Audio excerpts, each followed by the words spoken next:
And good evening, good morning to some, and good afternoon to others.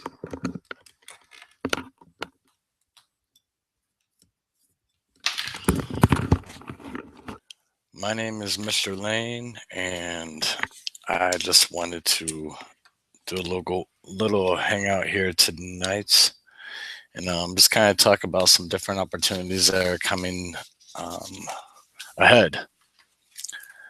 Looking to basically get into a different stream of business right now. I'm looking to do some affiliate marketing, some online marketing as well, and kind of see, I guess, what the buzz is all about. Been listening to some podcasters recently, and most of them have been doing affiliate marketing and seem to be doing very well with it. So I feel it's like my time to jump in there and see what I can do along with others in this industry or in this market as well, and try to bring some type of presence to different niches and businesses out there. So, what I'd like to start off with today is just discussing some opportunities that are out there and how to set yourself up correctly.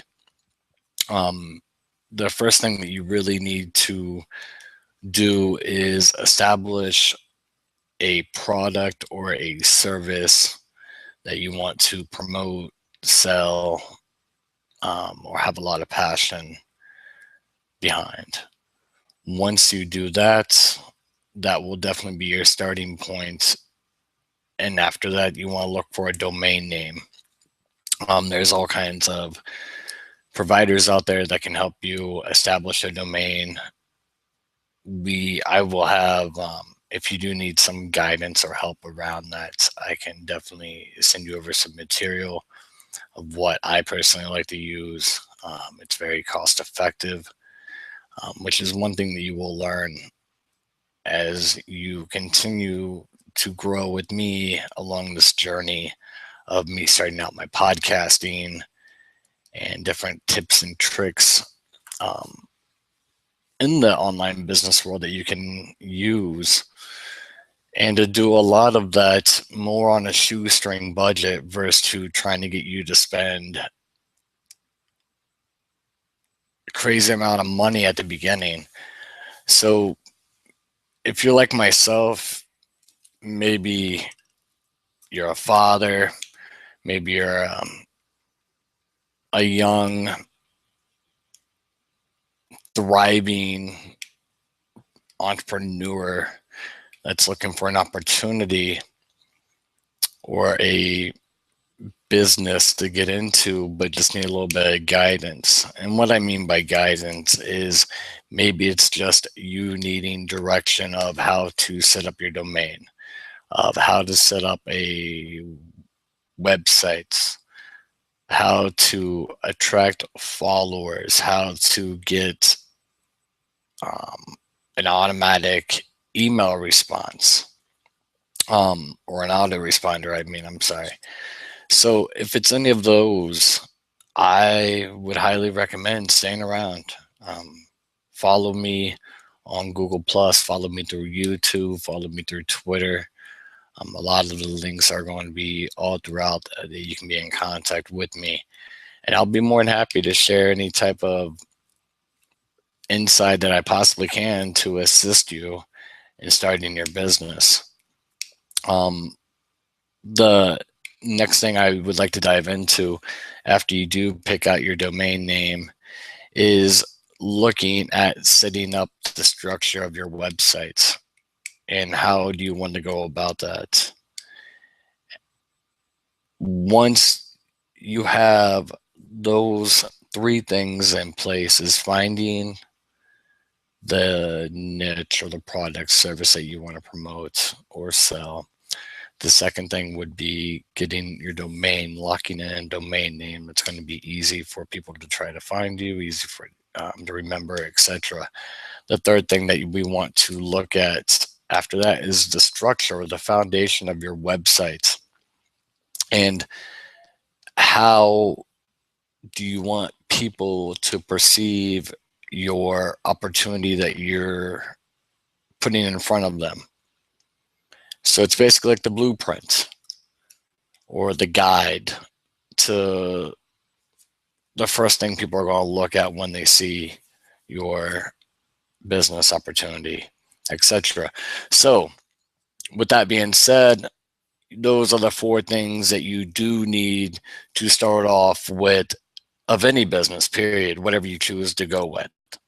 If it's an online marketing business, if it's selling colored socks out of your trunk, I don't know. Whatever it is that you find love, passion, and gets you motivated every day to get up, to work through whatever obstacles that you may face and stay on task. My biggest weakness as an entrepreneur is staying organized, staying focused. I will run with 500 ideas nonstop. My whiteboard is generally full of black mark black markers all over it. I mean, it just from everything, anything that crosses my mind. I basically try to jot down either in my notebook, aka journal, that I like to try to carry all the time. Right here it is. It's a hard back green military grade notebook that's pretty much resistant to water, etc.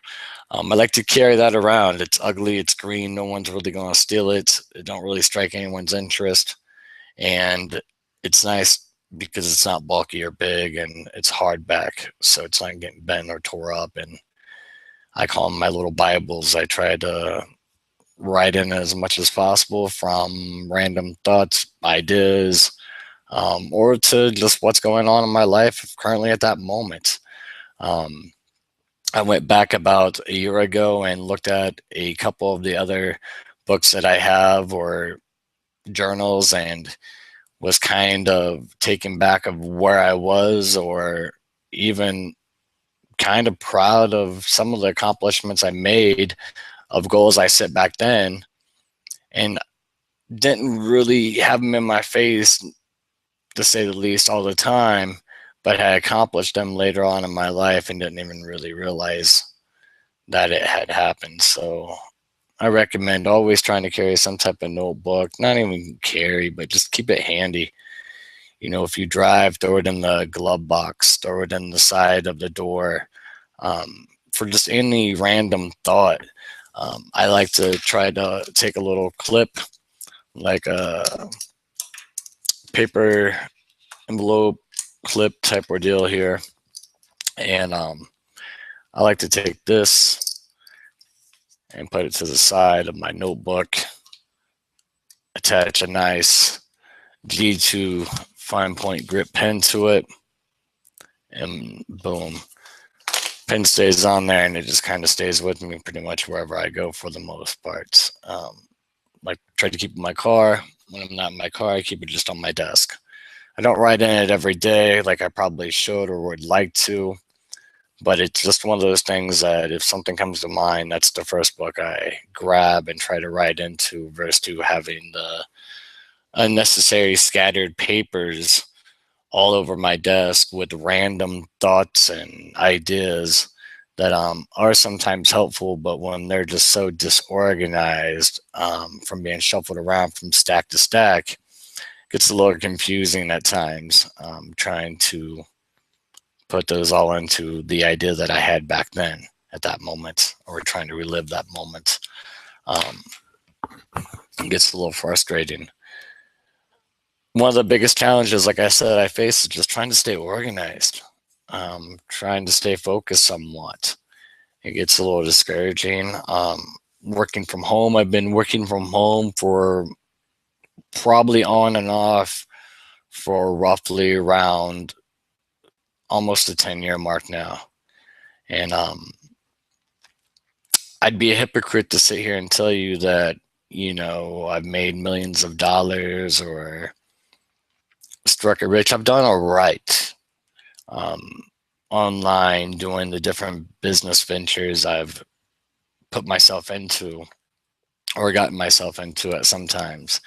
I've looked at, but it's rewarding. It's rewarding in a lot of different ways. The fact that, you know, I don't have to answer to no one's the greatest part about it. And number two, I'm always available for my family. So I'm not missing my kids' school functions. My schedule is worked around how I want my schedule to be worked around. It's not me working around someone else's schedule. There are times where certain clients only can talk or would prefer to talk at certain times, but it's just all about setting up your system in the beginning, and it makes it so much rewarding. But it's a hustle. It's one hell of a hustle trying to be an entrepreneur and work from home.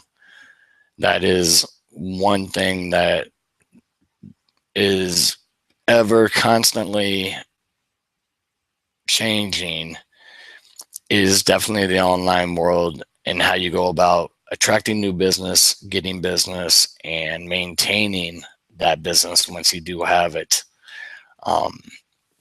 There's a lot of different systems that go into place that you need to put in place in order to achieve success. And I've been amazed about how much shit goes into setting everything freaking up. And then you have all these damn people throwing everything at you and trying to tell you why you should go with them and not this company, or why, you know, just like, oh my gosh, can someone just have a simple layout, blueprint plan that would basically tell me like, hey, I have an idea, but I have no damn clue how to take that idea and put it online.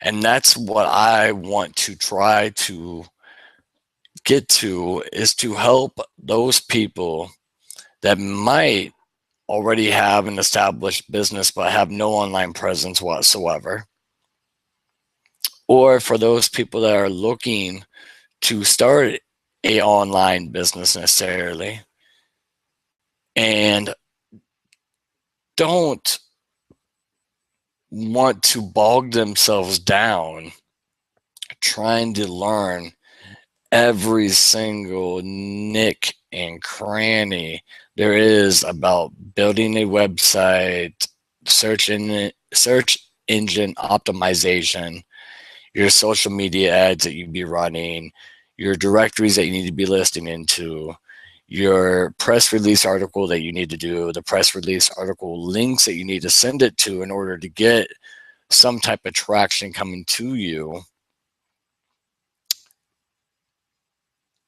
And then back to, like I said at the beginning, just the structure and the format of your website, of how you want to look and how you want to flow from your first page to your last page, to your autoresponders from your emails, trying to find the right email service. I mean, there is just so much shit out there nowadays. It's unbelievable. And when you are starting out, if you've never started out doing anything online, or really put a lot of emphasis behind starting your own online entrepreneurship or business, there is more that goes into it than what you probably think. And it kind of gives you a newfound respect for those companies that do somewhat have their shit together.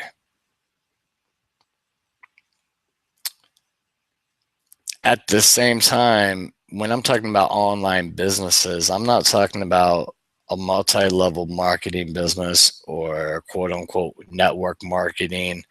I'm not trying to get you to go out there and sell any type of product or service to your friends, family, uncles, dogs, cats, whatever, or whoever would necessarily listen to you. What I am trying to establish with you, if you're in a place and time right now where you're just kind of fed up working for someone else and you're ready to take the next step and just maybe even, and I hate to even use this word, but I'm going to use it, is start a hobby. Worst case scenario, a hobby sounds a lot less stressful than starting a business. It's going to take time, people, regardless whatever you do. You could go out there and connect with a company that's doing some type of multi-level marketing, and you can take that chance, but the difference is that you're no different than the next person next to you that's selling the same damn product. So you have to find a way to make yourself different. The way that I'm looking at doing that for myself and my own personal agenda is to just put yourself out there and start somewhere. This is probably my second video, and I would say it's my second video of the night, to be quite frank with you. I've made one other video before, and I was utterly embarrassed. I've always dealt with the stage fright, I guess, of being online or having people listen to me or see me. And it's kind of the reason for the video this evening. I know it was all over the place, and I apologize if anyone actually probably goes through this whole video and listens to it, just because it kind of gives you an insight of where my mind's been for the most part. Last 2 days, it's just been all over the place. I'm running probably on about 2 hours of sleep, pretty exhausted, but my mind's just not shutting down right now. So I'm just trying to tick away at what I can. It's 12:03 my time here in California. I'm going to wrap this up right now. And if you enjoyed this or just want to hang out sometime on Google or YouTube or Twitter, you can find me at Chris Lane 760.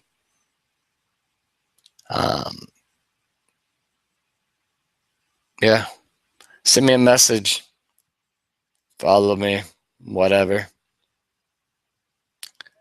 Till next time, my name is Mr. Lane, retired United States Marine Corps, Infantry, 2nd Battalion, 4th Marines, Echo Company, 0351. Hoorah, get some.